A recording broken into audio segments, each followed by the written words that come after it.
The Lord be with you. And also with you. Hear the gospel of our Lord Jesus Christ according to Matthew. Glory to you, O Lord. Jesus said, "You are the salt of the earth. But if the salt loses its saltiness, how can it be made salty again?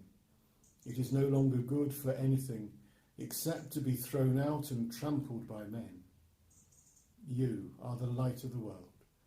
A city on a hill cannot be hidden. Neither do people light a lamp and put it under a bowl. Instead, they put it on its stand, and it gives light to everyone in the house. In the same way, let your light shine before men, that they may see your good works and praise your Father in heaven.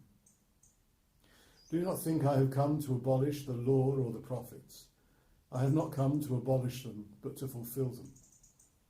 I tell you the truth. Until heaven and earth disappear, not the smallest letter, not the least stroke of a pen will by any means disappear from the law until everything is accomplished. Anyone who breaks one of the least of these commandments and teaches others to do the same will be called least in the kingdom of heaven. But whoever practices and teaches these commands will be called great in the kingdom of heaven." This is the gospel of the Lord. Praise to you, O Christ. So today is a significant day.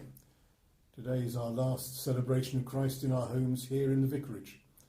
From next Tuesday, we'll be streaming live from St Mary's Church every lunchtime at noon as we celebrate the Mass there. And people can join us either online or in the church itself. It's been a long journey, and it's quite easy to sometimes forget the various twists and turns of all that has happened over the last months. Mothering Sunday and the middle of Lent seems an awfully long way away, and almost another world. Since then, we've closed the church, we've opened the church, we've opened just for private prayer, we've now opened for public worship, and this week at Janet's funeral we heard the choir sing for the first time.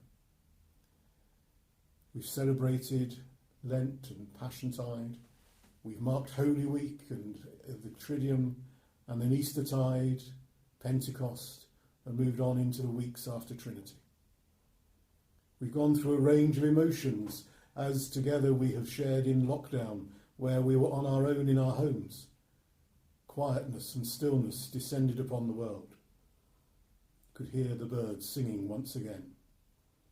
But also we were filled with anxiety, with fear, with frustration, loneliness, and there was a sense of uncertainty as to what would happen next. That uncertainty in one sense has increased as we've moved into the world where we begin to move away from that lockdown. The uncertainty of what is the right way to proceed. What is 2 metres and social distancing? How many can we be safely with? Do face coverings help or not? How will schools manage with the return? The questions and the worries continue. And for each of us, we'll find ourselves in a slightly different place. Some of us still uncertain and unable to go out. Some of us still not feeling confident that it is safe to leave our homes.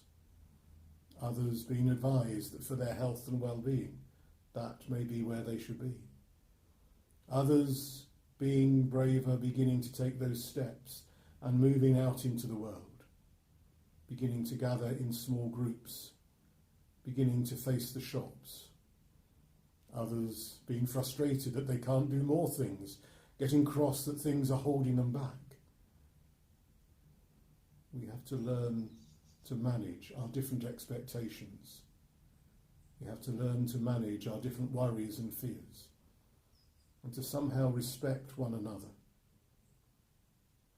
It's been a great roller coaster ride, a great range of emotions and feelings. But there has been some constants, and we have rediscovered some important things about our lives and our faith. We have rediscovered the centrality of God in all things. That whatever we face, we have been reassured through our time spent together of his presence with us. We've been reassured of the presence of Christ in both our hearts and our homes. We've also discovered the rhythm and the regularity of our prayer life, pausing together at 9 and at 5, to open our hearts to God, to be still with him, and to bring before him those things in our world and in our lives for which we particularly wish to pray. We've rediscovered the importance of our care for one another, of the need to be aware of those around us and their needs.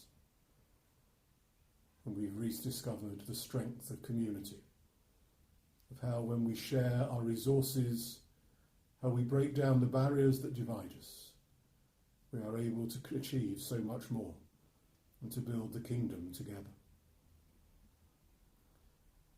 As we each move forward, as we each deal with whatever uncertainty lies ahead of us, perhaps we need not to forget those important lessons. Augustine of Hippo, in one of his writings, reminds us that our hearts are restless until they find their rest in God. We are lost until we find ourselves centred on Christ. That's what we have experienced and shared together over these last months. And as we continue to share together moving forward, let us pray that we may continue to be centred on Christ, that we may find that time and space each day to be with him, to be aware of his presence and his stillness in our lives, to find that time and that space to develop our rhythm of prayer, to share with him all that lies in our hearts and minds. And so let us take another step together, and let us do so confident that Christ also will travel with us, whatever lies ahead.